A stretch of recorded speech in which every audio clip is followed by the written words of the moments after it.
I was always tiptoeing. I was always trying to prove that, no, I'm not cheating. A cheater. But there was a tag that was on me the entire time in our marriage that I was a cheater. I was 90% of the time not happy. It was a front. I was always fronting. I was happy for 2 months and then we are back there again because, when you are married, I always say, if you don't have a forgiving spirit, don't get married.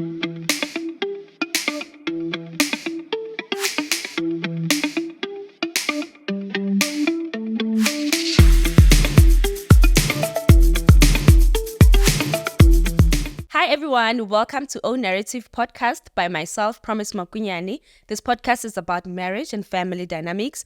And please know that if you want to be a part of my podcast, whether you want to speak about your marriage, divorce, side chick, family, your siblings fighting, mother, whatever, please don't DM me because I receive countless of DMs. Please just use the email address. I'm going to link it on the screen. Just type in your story and send me an email, and I'm going to vet them and I'm going to call you guys. So leave your number, leave your story, and then I'll vet them. I don't have time for DMs, for whatever, WhatsApps and stuff. So I've created an email address for people that want to be on my podcast. And just a disclaimer, I shoot in Johannesburg. Anyway, guys, today I have a lady that I met online, and I meet people online.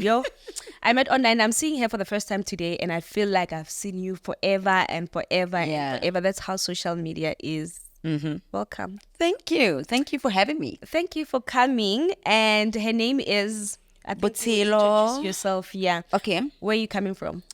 Originally, I'm from Rustenburg, Northwest, but I am based in Pretoria.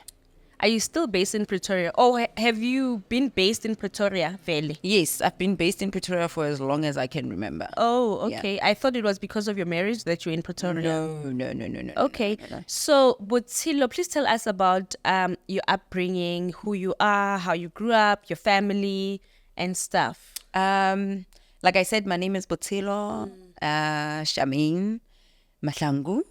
Is that not your marriage surname? That's my marriage surname, but I'm still using it. Yes, I'm still using. We'll talk about why I'm still using it. Yeah. I come from a very small family. It's just me and my sister. I grew up with my mom in Rustenburg, Kogelhout Park.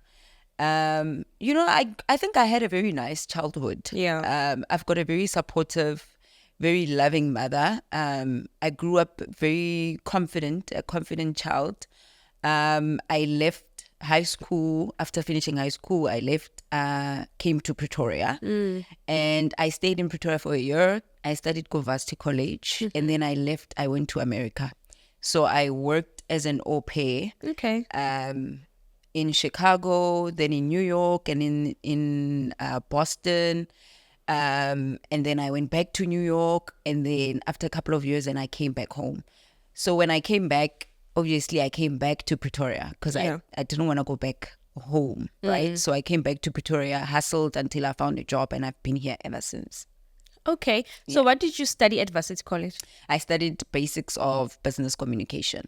Okay. And when did you leave South Africa to au pair?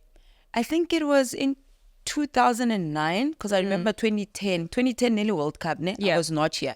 So I think 2009. Okay. Yeah. And I'm interested in that, and I want us to speak about that, like the au pair, you living in South Africa, because I truly believe that is something that young people need to know about, especially Black young people.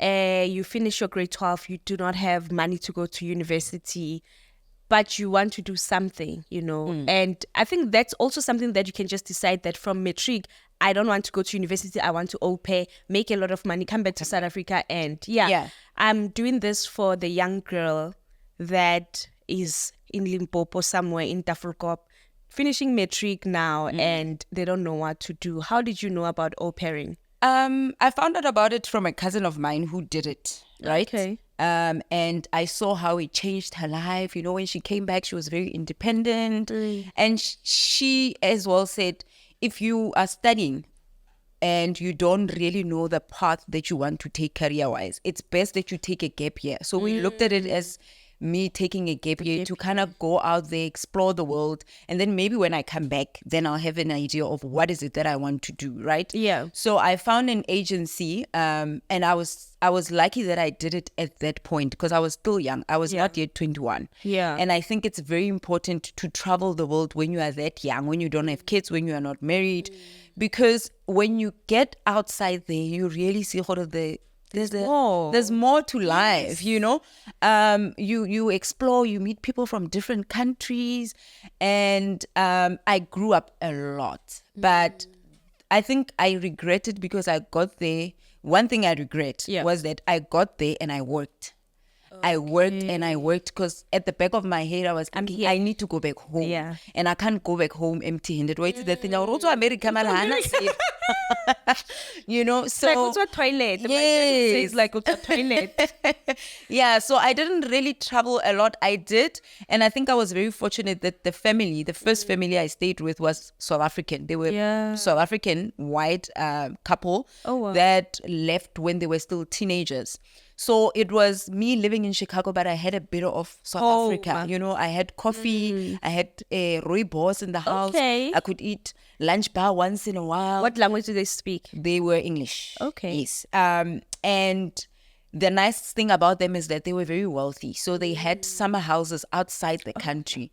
So I would also, you know, benefit from traveling outside the country. Yeah. We went to Mexico and we went to Dominican Republic. Yeah. And I got to experience that without spending money, you know.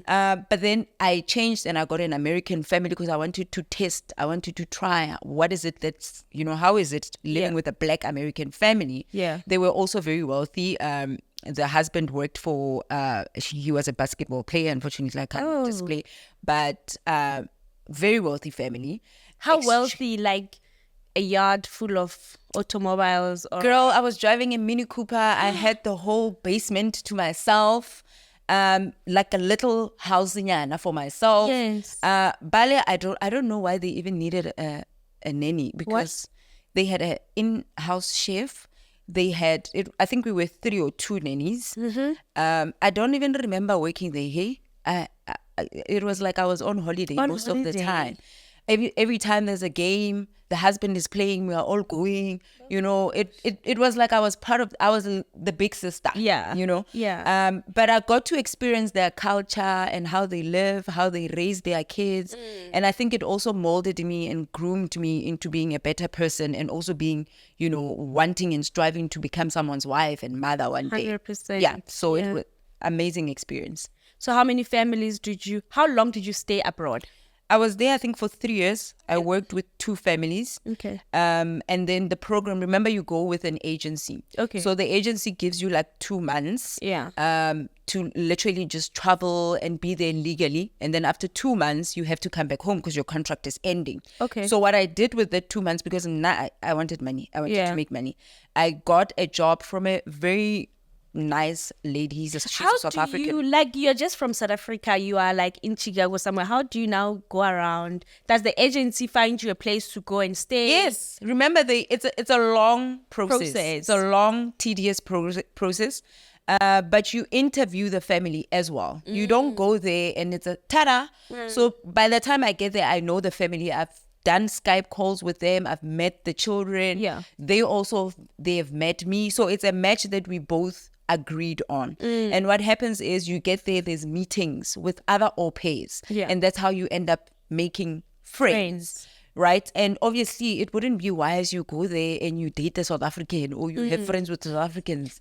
I didn't see the logic behind that. So I would always run away from South Africans because I wanted to meet people from different parts of the world. You know, I would literally make it a point that I date someone who is not South African because it's a lot of us there, especially in Chicago and New York. There's a lot of South Africans. So yeah, the agency basically does everything. 90% of the families that do au pairing are wealthy families. Yeah. These are families that can afford to have you. Yeah. Because remember, they need to also take you to school. They need to have, they need to buy you a car because you need to drive their kids to school and their extramural activities. So you live a nice life, man. It's like you're an older sister in the family. You literally get paid to work, but you don't really use that money. And that's how I was able to save up and buy myself a car when I got home. because my toiletries, the food that I eat every day, it's on them. I would literally spend if I'm going out with my friends, right? And yeah, that was life. That's how it went. And what did your job? And I'm here because I know we're here because of your marriage and your divorce. But I want pockets of my interviews to help someone that just bumped into my interview. Yeah. And it's not married. It's not thinking about marriage. So what job did you do? Like, what did your job entail? As an au pair. As an au pair. You are basically looking after the kids. So your job is to make sure that they eat breakfast. And it also depends that the family, remember the family tailors it. It depends on how old the kids are. Some families have newborns. So obviously newborn, you are sitting in the house the whole day. Yeah. You're not going out. But now I was very adamant that I wanted kids that are older, that I can communicate with. So my daily chores were like waking them up, making them breakfast, getting them dressed, taking them to school. Once I drop them off at school, I go to my class. Once I'm done with my class, I go pick them up, take them to swimming, ballet. And, Americans are very well invested in their kids. So there's a lot of things that they do after school. And then after that, I'm done. Because when we get back home, it's homework and then the mom takes over. Okay. And I realized once I got there that a lot of, white people don't really necessarily bath their kids every day. It's like a once. Once a what? in the sink, west part. Yes. So now I got there, I'm like, no, guys, you have to bath every day, So at night, I would make sure that they take a bath. At least in the morning, if we rush out, At least you can I am them. content for it, Oh, but so that was very funny. A new discovery that I didn't know. But yeah, it was basically me taking them to school, taking them to the extramural activities, and then done. So it's basically nanny work abroad. Yeah. And how much did you basically get? Yeah. I think back then, it was $250 a week. How much? A week. Yeah. Please calculate for us. Yeah, I'm not sure. Yeah. How much? But And that was back then. back then, so I'm not quite sure now. I think maybe now they're getting about $300. Okay. And it's a week. You get paid weekly. 5,000. Yeah. 5,000 a week. Oh, Jadi, what in the house? You and eat in eating, the house. You what? Yes. You eat in the house. So you're getting like 20,000. Roughly around there. Yes. Roughly. Yes. That is back then. Back then. So now, because I know some lady that I used to work with, I think she said she was getting 25,000 rand. And that is not, in South Africa, we don't give our nannies that. That's just the plain truth. So it's like a working class woman's salary. Yes. Yes. And the perks are also nice. You get a car. You travel with the family. You get, obviously, weekends off. You get to explore, the city, wherever it is that you are. So it's I think every little girl should definitely jump and do that once they are done with the matric, especially those that are very confused with what they want to study. Yeah. Because I'm against going to school just to study for the sake of it. So rather take that gap year. Because you can go for a year and come back. The contract is literally a year. Yeah. If you want to extend, then you can extend. But go there, explore, find yourself as well. Find what you like, what you don't like. Who are you as a young girl growing up? And then when you come back with a refreshed mind. 100%. I'm telling you, you see things different. Yeah, I'm for that. Yeah. And so you come back to South Africa when? Like for forever? When do you come back to South Africa? The plan was to come back, renew the contract, and go back. But waiti bashimane. Yes, I came back. I fell in love, and I fell in love with someone that I was dating before I left. Is that your ex-husband? This is my ex-husband. Okay, tell us about before you left, the relationship before you left, and now joining into when you came back. It was not a nice relationship. When you are dating someone and you constantly have to prove yourself kind of relationship. I was still young. I wouldn't necessarily say I knew what a man wants at that point. How young were you? I think I was 19, 18. Okay. Yeah.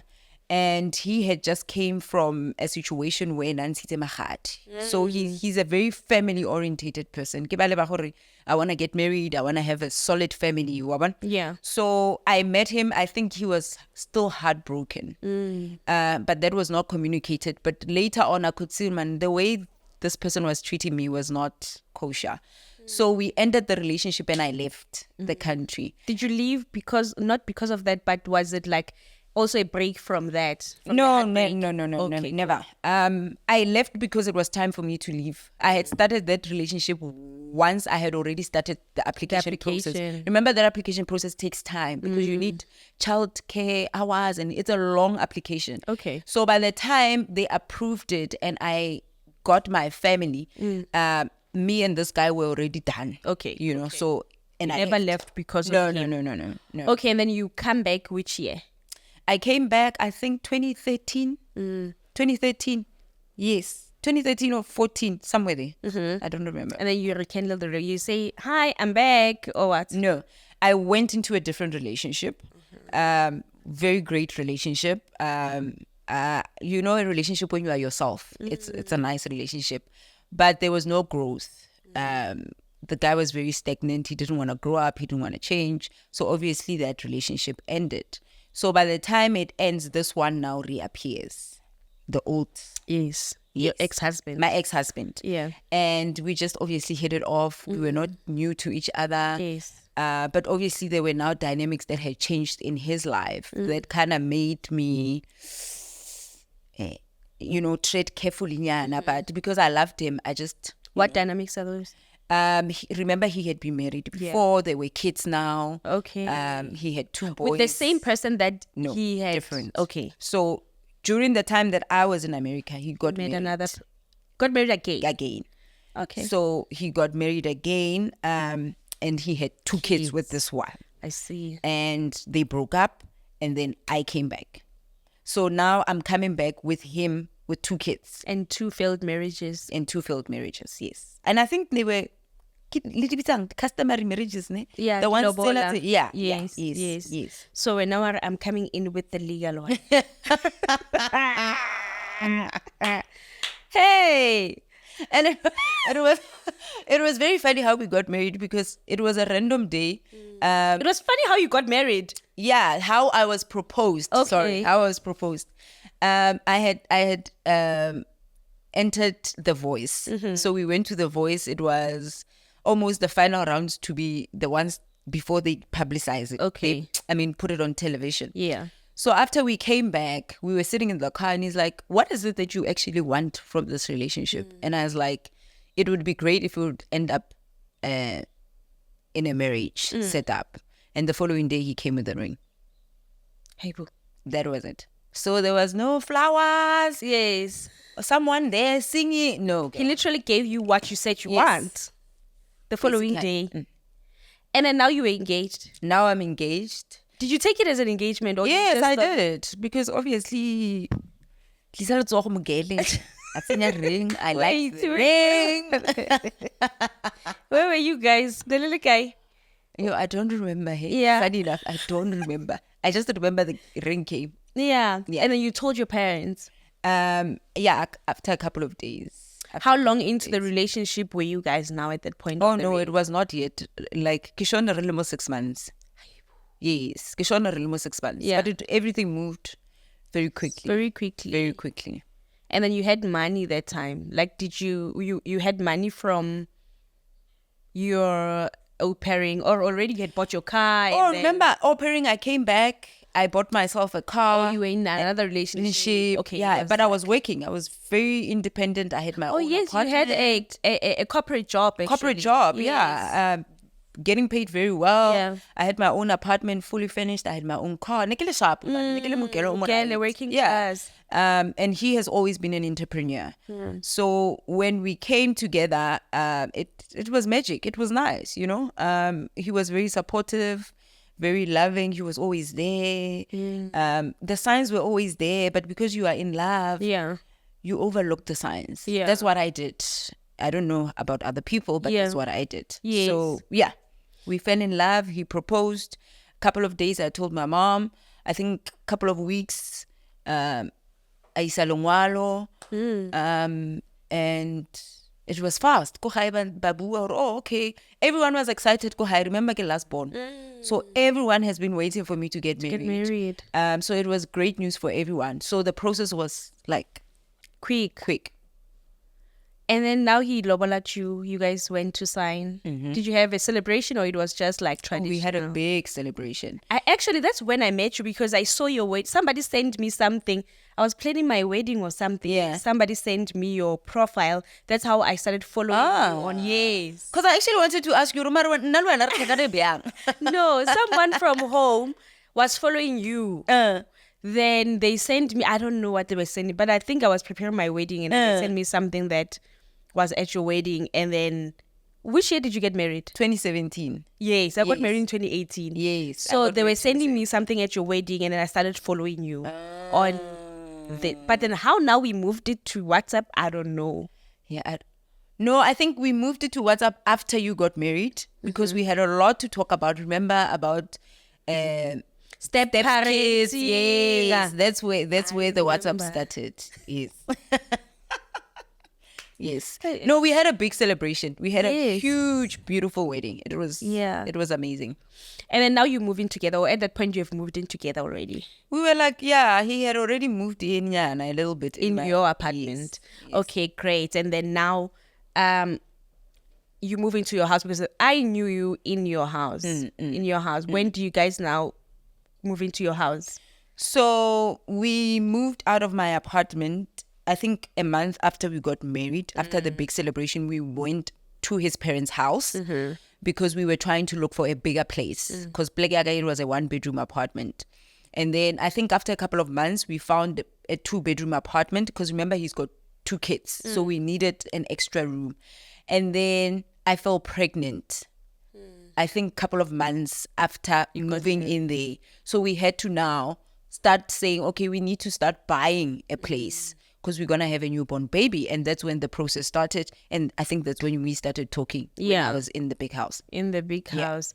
And then now your husband's children, now what are the dynamics then when you get married or when you were still dating? How was the co-parenting? How was the baby mama situation and stuff? Because I know that you had a bit of issues there.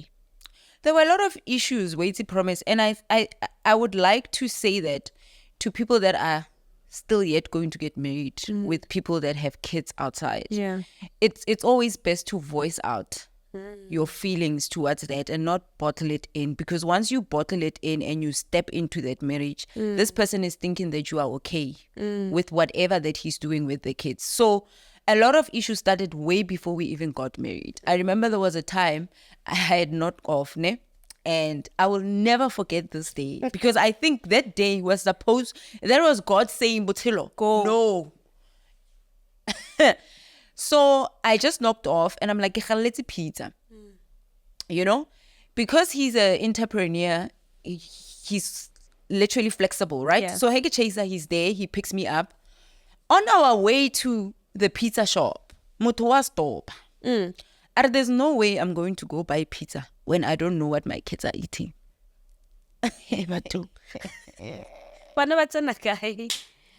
Yeah. I'm like, oh, so we can't eat pizza? No. And what if my kids are eating borotoka peanut butter? At their mother's house? Negeja pizza. Okay. So lo utlwa get ashian. I get me Yeah. Ka nna ka mola. A ke re ke try go ba umfazi. Yes. Ra boela flete. Wa sa je pizza? A ke sa gopola le gore ke jele the dinner. I know ra ka ja pizza e le ke nyaka. Oh God. And the problem started there. He is, I call it a guilty parenting.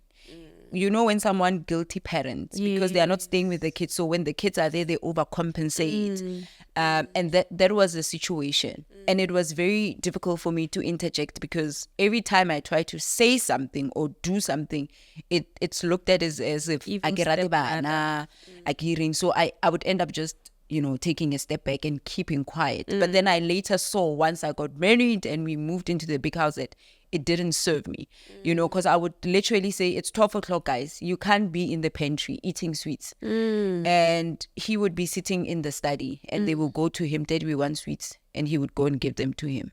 And I'll be like, but what are you teaching the kids? Are you teaching them that they must disrespect me or my word is nothing in the house? So those were some of the challenges that I came across that really made me I wouldn't say resent, but I didn't like being a parent because a step parent, it got to a point where I would feel anxious when I know that they are coming. Because I know that by the time that they leave, really about something. Yeah, and they were older. Yeah. Because I remember, now I remember our conversations because when you say that there is, like, you don't feel like, what did you say that I resonated with so much?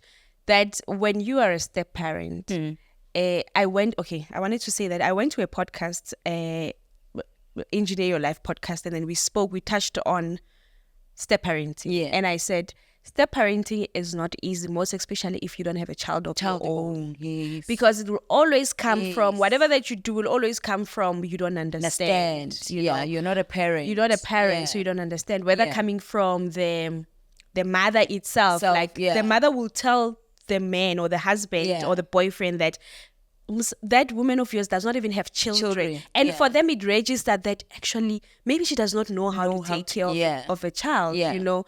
So I resonated with that a lot, even though for me I will remove myself.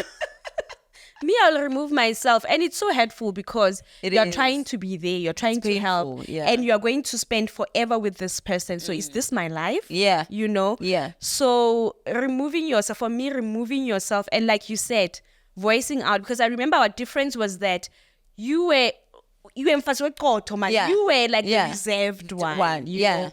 And for me, I'll give you now. I'll tell you now that, you know, this is what's up. Yeah.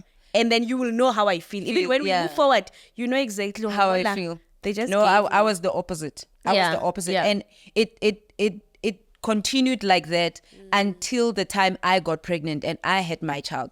Because then at that point, then I could focus on my own baby. You know, I didn't really have to worry about now what's happening with these ones when they are here, because I could see that whatever it is that I was trying to do was not appreciated. So I was thankful that I had my own child that I could pay attention to. But that transition was very painful. I won't lie. It was not the nicest thing that I experienced. How so?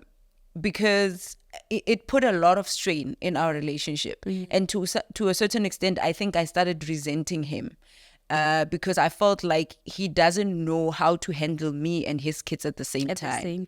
So I started resenting him because I was like, you shouldn't have gotten married to someone like me. Maybe you should have gotten married to someone who has kids, because you are here trying to make me look like someone that I'm not. And I am now putting myself in a position where I'm trying to be someone that I'm not. So I'm acting out of character because I'm trying to brush your ego. And it like I said, it gave me anxiety. There was a point where I actually didn't want to be in my own house when the kids are there, because I know I can't be myself. You know, so it was a very painful thing to go through. I don't think I would even want to put myself in something like that again, unless if that man really knows how to handle his kids. Otherwise, no. And worse, I think what makes it worse for you is that it's not like you're even fighting with the baby mama. No. Oh, no. It's children in your house. Yes. No, the baby mama was never in the picture. Yes. The baby mama was never ever. That woman, I never even fought with her, not even once. I tried to open the channel of communication because I'm thinking, when your kids are here, you need to know who the kids are with. The person, but she was never interested. But I later learned that she was not interested because of their quarrels. But I was just caught up in the mix, you know, because it looked like this one came to me while the wife was still around. So I was a side chick. That now I didn't know. Yes. But was that true though? Yes. Okay. I later found that out later on, because I was trying to figure out, why is this woman so angry? How did you not find out that this man is in a relationship or is married? Oh no, he told me that. I knew that he was married. Remember, he's a very vocal person on Facebook. So when you have him on Facebook, he will blast you. Yes. So I knew that he was married. He had kids. But then when we met, he said that he's done. The marriage is done. And I saw that on his Facebook that he would not be posting her anymore. Okay. They were not together literally anymore. But I think the way it ended was not nice to her. Obviously, I would never know because I don't know her side of the story. Yeah. But that I never fought with her about anything. It was literally me, the husband, and the kids that were having issues. And they were having their own issues, Bali too, as well, about their kids, yes. But Nali and Nashem, no. How old were the kids? The youngest... They were twins. Were they twins? No, they're not twins. They just like dressing them like twins. Yeah, because I thought they were twins. No. I think the youngest was 6 at the time. And the eldest was 8. If I'm not mistaken. Yeah, around there. How often would they come in your house? Hey, they would always be there. Yeah, no, they were there a lot. They were there a lot. He loves his kids. Yeah. He does. He's an amazing dad. I won't take that away from him. But after the court settlement and whatnot, they would be there every second weekend. After their divorce settlement. Yes. So every second weekend, the kids would come. Every holidays, they would come. And you will be the mom of the house. Oh, yeah, but sometimes I would just go home. Like before I had my own child, I would just go home because it was a lot. You can't be in the situation and you don't have a say. It's difficult to have a say. So rather remove yourself so that you don't find yourself having to fight about really petty things. So sometimes I would just go. But as time went, it got better. Yeah. When we had our child, it got better because I think then he understood. I was not a villain. I was not trying to be evil. Yeah. I was trying to be a mother to these kids when they are in my house. Yeah. You know? So he got it, but the damage was already done for me. Yeah. And how was your own pregnancy? Because I would assume... Oh, no, it was beautiful. Was it beautiful? I had an amazing pregnancy and he made it beautiful. He was very supportive. No, I had a beautiful pregnancy. I didn't have any complications. I think my complications were like the last days. Yeah. But other than, no, I had a beautiful one until you gave birth. Yes. Yeah. And then you gave birth to a beautiful baby. We actually gave birth on the same year, I think, or the same month. No, the same year. Because your eldest is October. Yeah. Whenever how August. August. Yes, yeah. Same year. We were pregnant the same time, I remember. Yes. Yes. You know, it's so funny. Online friends. So, okay. And now you give birth, your daughter comes, and then he's obsessed with your daughter. He is like the best dad. Yeah.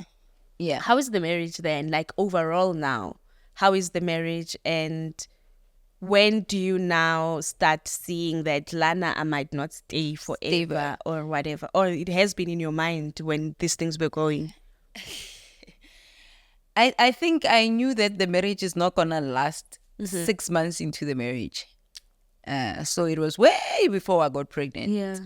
There was an incident that happened and I was completely wrong for that incident. So what happened was I was feeling a little bit, I don't know if we should indulge into that. No, please go. Okay. Yes. So I was feeling a little bit imprisoned in my marriage. So I was married to someone who had gone to the length of saying, you can't talk to this person like this. Why is this guy sending you this emoji? Remember, I come from a relationship where freedom was nice. You know, I have a lot of male friends because I was in the music industry. So people by Longhora are very prominent, that are very big right now. I don't want to name drop. Yeah. I had them on my speed dial. Okay. Right? So he didn't understand that. That made him uncomfortable because in his head, I believe he thought that every guy that I'm talking to, I'm banging. And that made me feel like, is that what you think of your wife? You think I'm like that, you know? So it got to a point where I had to delete all these people. I literally had to disappear from that life. I literally did. I have a very good friend, and I don't mind, I can name drop him, Colin. Chima Music. Okay. So I was very close to Chima Music. We did a track, it did exceptionally well. And I had to leave that relationship. And this is someone who literally introduced me to the music industry. And then Nali and Nene, you would literally think maybe we are flirting or something, but that's just how we were, you know. And he didn't get that. And we had a fight, a big fight about him. to a point where, look on Facebook, I would be monitored or who's commenting, how are they commenting. Oh my God. So one particular day I'm driving back from work and I'm feeling like, no man, this doesn't feel right. And I missed my ex at that moment. I called my ex and lucky enough for me, he didn't pick up. Ka WhatsApp. I leave that. I'm not thinking. I'm in my own space. Yes. I sleep, get home. I'm woken up, got such a big... What What the heck? Obviously, I'm sleeping and I'm thinking, dude, like... It's whatever AM. What's going on? And this time we are at his parents' house. Remember, we had moved to his parents' house. Yes.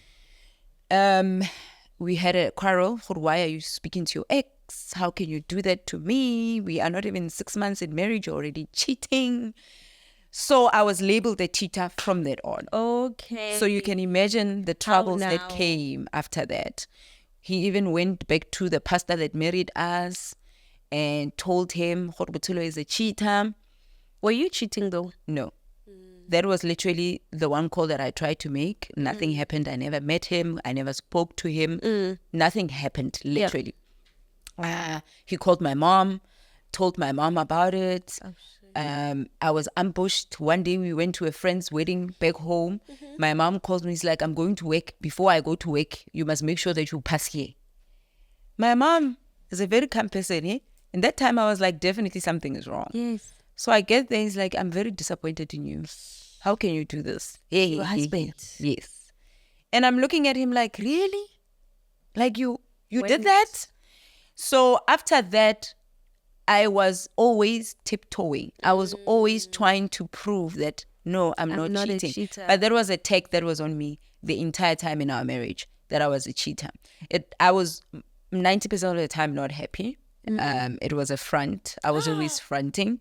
I was happy for 2 months and then we are back there again because, when you are married, I always say, if you don't have a forgiving spirit, don't get married. No, don't. It's not going to work. Because when you are married, you are constantly forgiving. So I was married to someone who didn't know that. Hold grudges. We would fight about why is the tablespoon here today. We finish it. Tomorrow, why did you leave the pot there? Ebile somarly, the tablespoon fight is brought up again. You understand? And it made me to be a liar. I was a liar most of my marriage. I was always lying. I was always covering Trying to something. cover your tracks. Because the truth would never work. He would always use it against you. when we are fighting. So yeah. Except you being him thinking that you're a cheater, you tiptoeing around the kids, or what else was the problem in your marriage? I think the biggest one was that one because he didn't want to let it go. The other one was the fact that we started having financial problems. So remember now I had resigned. I had started my own business. Please talk a bit about your business. What do you do? She does such a cool, but she has such a cool business that every single person needs. Yes, Yeah. I'm into the agro processing industry, so I sell chopped vegetables, fresh ones, not frozen. Fresh. Very fresh, very well packaged. And yeah, that's the business that I started. And he started that with me. So he was very, very supportive with that. And at that moment, when we started having financial problems, obviously, if I need something and I can see you're stuck, I'm not going to come to you as my husband and pressurize you about something that is not what I want. So I would go home.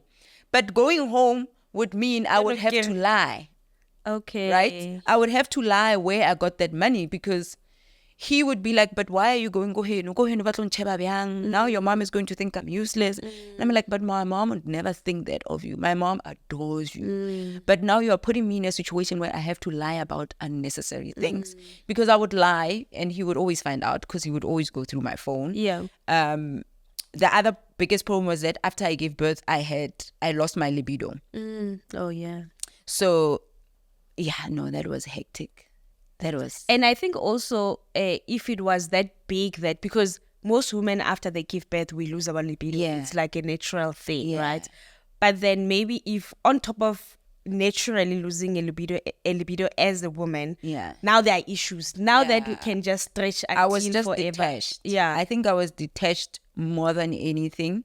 And I've always, when you've seen my post when I talk about my marriage, that I never want to put him on blast or speak. No. Because the other thing is that he's done that about me. Oh, has he went he crazy? He has. But I chose not to respond, especially when I left. No, there were a lot of things that were said about me. But I think the thing that made me get detached from him was the constant fighting. The fact that I had to constantly prove myself, the fact that, when you get married to someone, Yeah. Otherwise, then there's no point why you guys are together. I know that my husband is not really keen on doing or clued up on. Yeah. I'm not going to pin him down. That's all. Like, if I know my husband is not wealthy, why am I always going to make remarks that are going to make him less? But he would do that about me, and I would take it. What did he do? I'm not a very big cooker. I don't like cooking. I don't enjoy it. But you used to cook. Because you're a wife. I was married, girl. But there would be instances where I'd be like, I'm not cooking. Can we get something? And then one day, out of the blue, we are fighting about something, and he would come at me, Uriah, you are a useless wife. You don't even cook. What kind of a wife goes out and buys pizza when the fridge is packed? Things like that. You are saying it, but it pains me when I think about it. It really hits me. Wow. But the day we were buying pizza, we were okay. We were cool. I didn't know that that's what you think about me. But yeah, I think it was just a mountain of a lot of things that were happening. We got to a point where we were not nice to each other. I got to a point where I would retaliate as well and say things because it just got to that point. I'm a very bubbly person. I'm a happy person. And I think my marriage dimmed that light. It totally dimmed. I became a different person. Like, when a very close friend who grew up with you doesn't recognize. Yeah, she's like, I don't know who you are anymore. I can't even connect with you anymore. And that's right. Something clicks and I'm like, yeah, you look at yourself in the mirror, you also can't recognize yourself. So it was a very dark moment, but it was a dark moment that was built up on a lot of dark situations. And I think when I took my plastic bags yes, in my black plastic paper. Yes. That's how I left. And he actually helped me. He helped me pack those things and put them in my van. Tell me about that day or that night you guys slept, you woke up and what? I remember when I got married, I also had to stop drinking because, yes, he doesn't want a wife that drinks. But he drinks? No, he doesn't. Okay. He doesn't drink, he doesn't smoke. So at this wedding, I decided, no, I'm going to drink. I need a drink today. So there were 2 drinks that were left in the cooler bag, right? I think I even drank one, if I remember. So they're left in the cooler bag. I take the cooler bag, I'll go back home. I'll go to the parents' house. So in the middle of the night, I guess I hope what we were fighting about, but it was a big fight. The parents woke up. It was a big, huge fight. Yeah. And in the fight, he's screaming. He's screaming to say, yeah, go. If you want to go, go. He's opening the door. The parents are waking up. And then as I'm packing my things, the bottle is like, do you get some lot? Yeah, I be like, and in my head, I'm even asking myself, what the heck is that? Okay, now I'm a drunk. Yeah. A drunk, a murderer at that point now. So the parents are coming us down, because they want to understand what is the big fight. Now we are telling them this whole story, the abortions, the lies. Remember, I was lying. That one, I would take it. Because I feel like I was put in that situation where I can't be honest in my marriage. So at that moment, the fight erupts What happens, happens. What is said, is said. He says what he wants to say to his parents. I keep quiet. And the one thing that I said to his parents was, Temba cannot forgive. I don't know how we are going to move past anything. He simply cannot forgive me. Okay, fine, we slept, right? After that, honestly speaking, I was just hurtful. Because I'm also sitting there thinking, you can actually embarrass me like this in front of your parents. What else can you do? Up and down. I think a week or two or a month later, he decides to get all my friends and create a WhatsApp group. He creates a WhatsApp group with all my friends. I get all. Even my friend that is in America. Ne? Right? In your phone? No. So in he's his been taking phone. your friends' Of course, phone he knows number. my friends. I don't have a lot of friends. Okay. He knows my friends, and I get mo tholo go tsenya di chomi, you know. So the friends that you know now when you are dating me will be the friends 10 years later. Yeah. So of course, because of the baby showers, the bridal showers, and things, he would have the numbers. So he creates this WhatsApp group.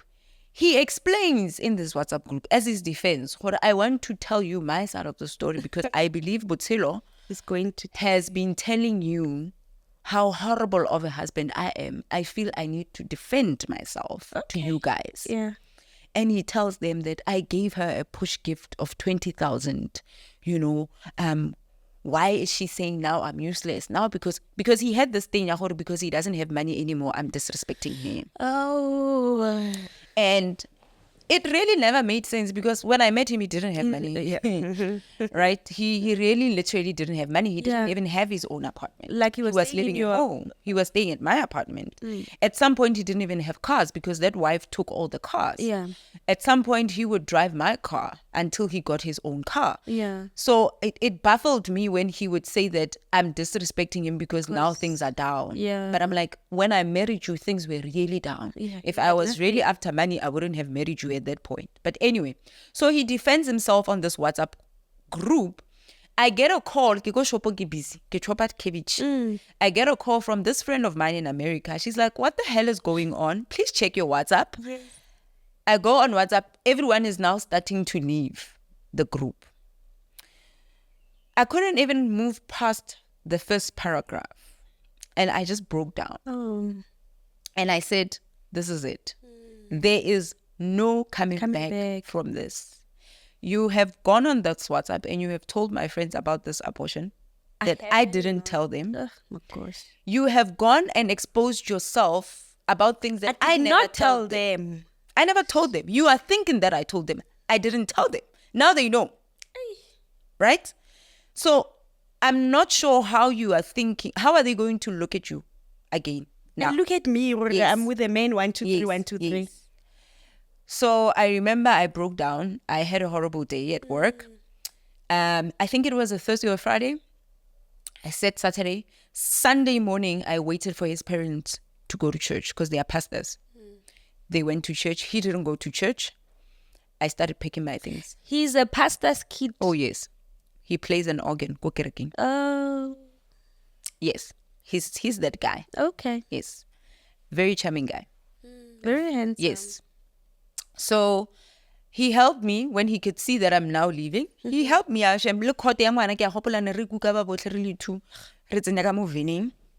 chopped veggies. Yes. And at that time, I had 2 cars. Yeah. So I took the other car. I had a friend who lived an estate closer. Bear in mind, this is a church friend. I have not spoken to her in a long time.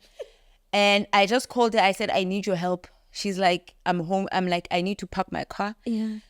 I park my car. She can see that I've been crying. I'm a mess. She's like, go home. We will talk. And I'll forever be grateful for that girl because she was my saving grace that day.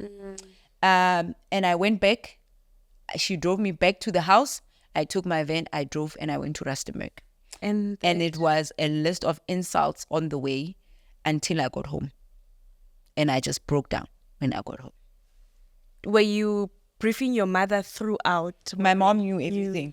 remember at that point, the child was already staying Kuhai. Yeah, I wanted to ask, where is the child? No, the child was already in Rustenburg. Was it because of the whole thing of finances and stuff? It was that, and I didn't feel like my child was welcomed. Kohabo. I didn't feel like they were taking care of her as you would a 2-year-old. Okay. So we both made a decision that let her go Kuhai. My mom is retired, she's alone. And I just felt better when she was there rather than there. Yeah. It's just so crazy how you could potentially stay there and then your child not there. Like, oh, I did.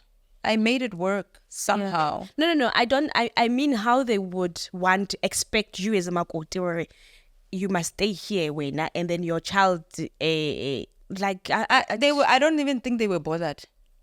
No, I don't think they were bothered. Yeah. I think it was minus 1 mouth, 2 feet for them type of a situation. I don't think they were bothered. Because I don't remember ever being set down to say, Kanti, why is there something that is wrong? You know, is there a way that we can help you? It was just that thing. Oh no, we decided to take Wanako Rustenburg. Oh, okay, no. As if like, cool. Yeah, the burden is off. Yeah, yeah. Because remember, the child would mostly stay with the grandmother because we were working and we were hustlers. Yeah. So we leave early hours of the morning, we come back late at night. And at that time, my nanny okay. So there's no nanny to stay behind with the child. So I had to ask the grandmother to look after the baby. But yeah, I just got to a point where I felt like, no, I think the baby is better off Kuhai. Yeah. So by the time I left the marriage, Wana nasalo already Kuhai. And then from now, you went home, and then now you are not thinking, because already you are out of the marriage. Now, when do you start the process of divorce? Honestly speaking, I think the funny thing about me is that when I left, I wasn't thinking about divorce. I just left because I felt like I needed to leave. I need space. Yes, I needed to breathe. I needed to reconnect with who I am. Yeah. So I didn't think as far as... Oh, for you it was like a breaking yana. Let me go and think. You know, when the time is right, we will talk. I don't know when that is. Yeah. But for now, I need to get away from you. Yeah. Because me and you together, it's not working. Not working. So I never thought of divorce until months later. Because now, remember, we got to a point where we were not talking at all. Mm-hmm. And then when we started talking, we are trying to see if we can reconcile or not. Okay. But I was on the tip, we need to start talking because we've got a child together. Yeah. Right? So you need to know what's happening with the child. He was not asking about the child or coming or... No. At that point, we were just quiet. He was quiet, you know. And I think the conversation started because of the child, if I can remember correctly, because it's been 2 years now. And then at some point, we tried to rekindle. The connection on my side was just not there. I think I was harboring a lot of pain and a lot of things that were said to each other. I remember before I left, there was a point where we actually even went for therapy. Yes. And we went to therapy. The therapist stopped us in the middle of the session. She's like, no. I think you need to have a session on your own because I'm seeing a lot of underlying issues that this woman is paying for and she doesn't know. Right? That was it. So we didn't finish that session. And then it was also part of the fight because I would bring it up, we need to find help, but you don't want to get help. You were told that you need to get help. And he resorted to saying, that woman is biased because she's a woman. Oh, you know, and I'm sitting there thinking, but you are the one who found this therapist. It's not me. It's not me. You found her. But now when she's telling you something that you don't want to hear, we are back here again. Okay. So therapy was not even part of my solution thinking at that moment because I knew we tried it, it didn't work. And for so many times, I tried to bring it up again and he refused. He bluntly refused and said he's not doing that. Yeah. So yeah, when we tried to rekindle, I realized that it's not it. I ke sa le mo maratong. Ke tswile mo I ke sa le mo maratong at all. But yeah, it just even felt weird being with him. And I think it felt weird because I was angry at him. Yeah. And I was angry at the fact that he messed up my life because I felt like I took 10 steps back instead of moving forward. I resented him because I felt like his leadership skills were not in parallel with where I wanted to go.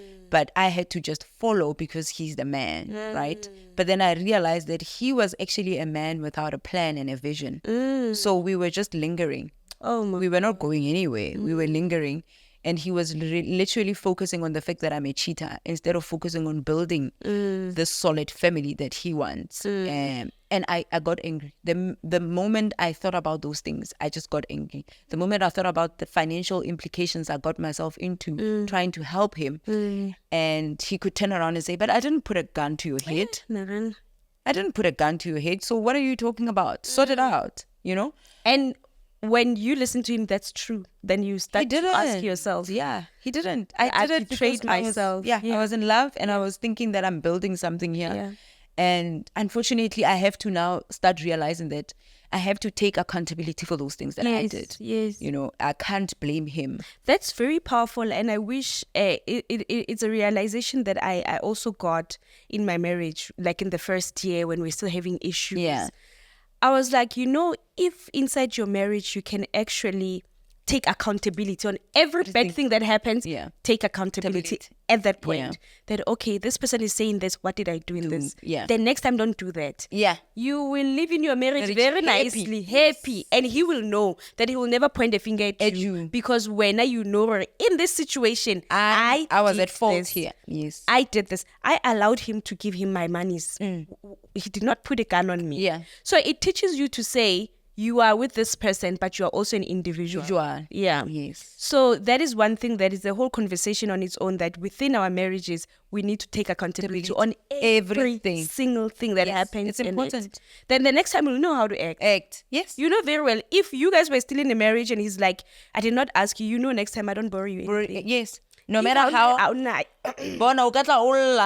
Oh, no matter what, I won't give you the end. That's it. And we'll live happy. Yeah. From there, you'll go and look it for it somewhere, and then we move forward. But the other thing, when you are dealing with someone who's very manipulative, it's hard to have that mindset because the minute you say no, they use it against you.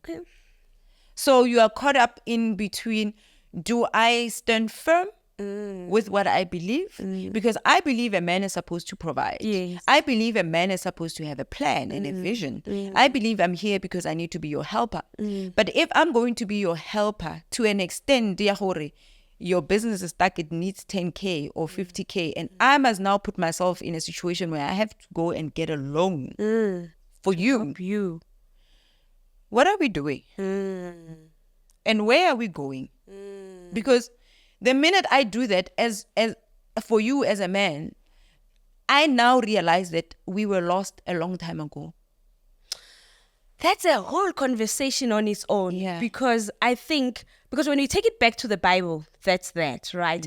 But then I always say that I'll come here and say I'll never leave my marriage because of cheating. But that is just the base. But there are dynamics inside. Just like even in the Bible, it says a man is a provider, a woman is a nurturer. But they did not break down. Or if this provider sometimes does not have, you as a nurturer, you need to step up. But don't manipulate me. Don't say what, don't want to not pay me back.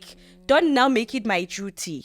So those are the small dynamics that, okay, I can go in, but that's not my that's not my that's not my duty. And then you give me back and then we continue. So like we just help each other, And I remember you need to also be very wary with what kind of character you are dealing with. Because there's a character that will receive the help because they know they need it. And then when things are good and it's like middle that finger. person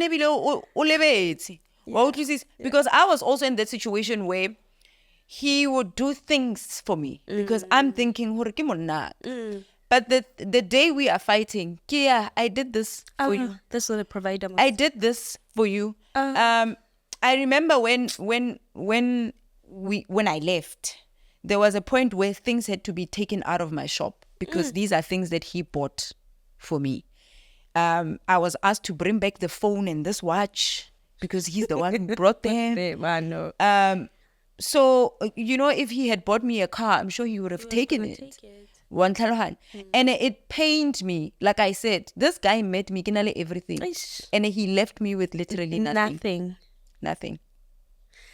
So, I think we can actually speak forever. Yeah. How far are we now?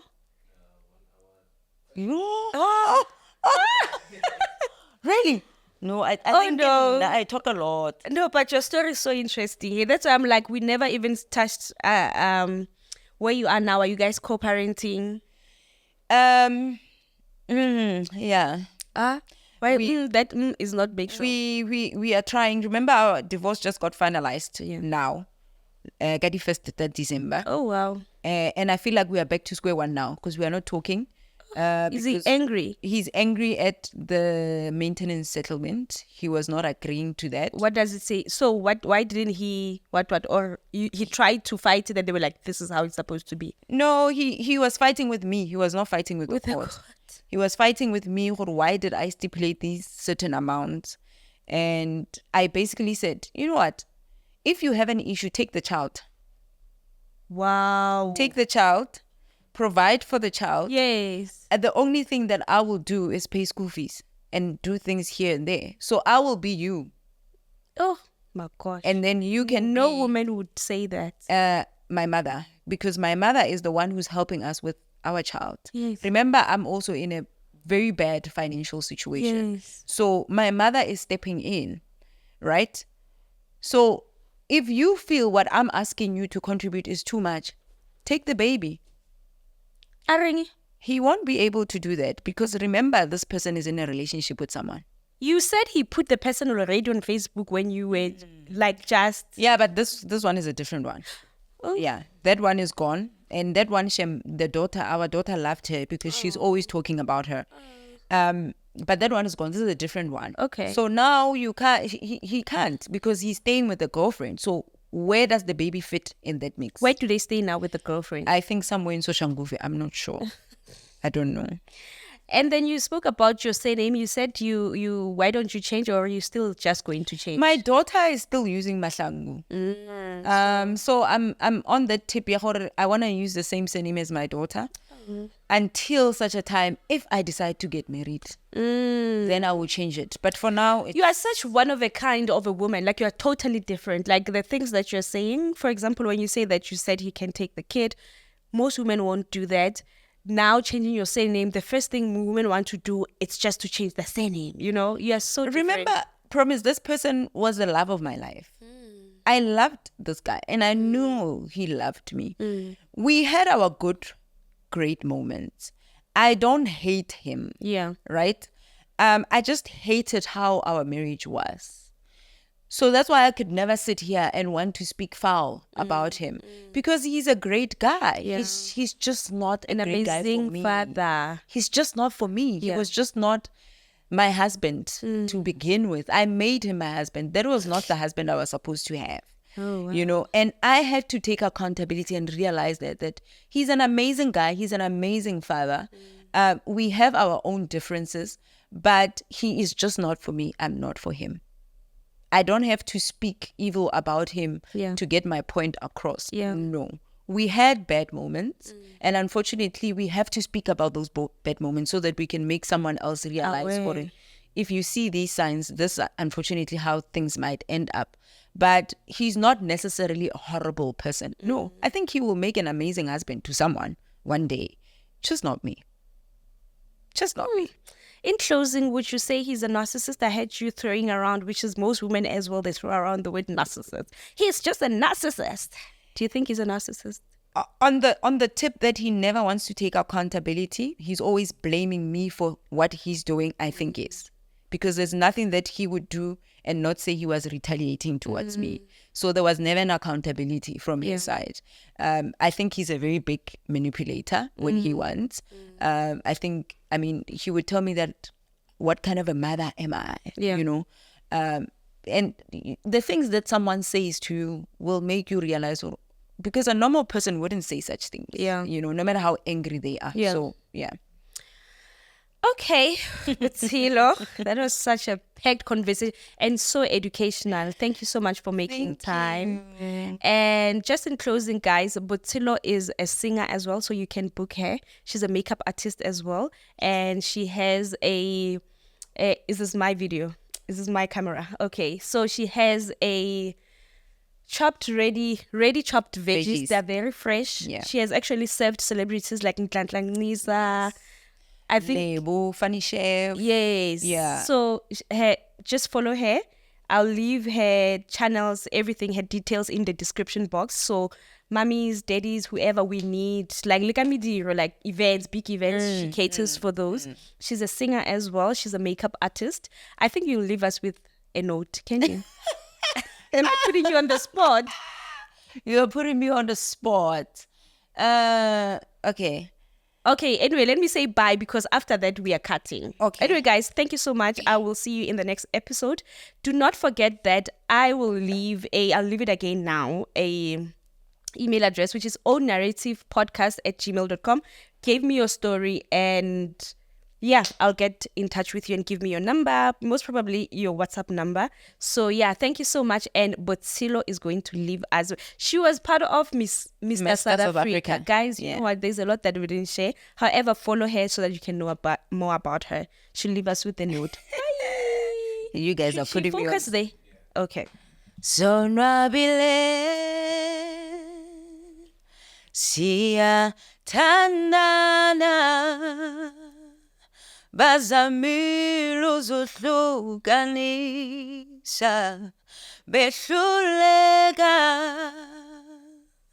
abaphansi bavumile ukuba sifanelene thina sobabili masikunye siyajabula jabula sonwabile.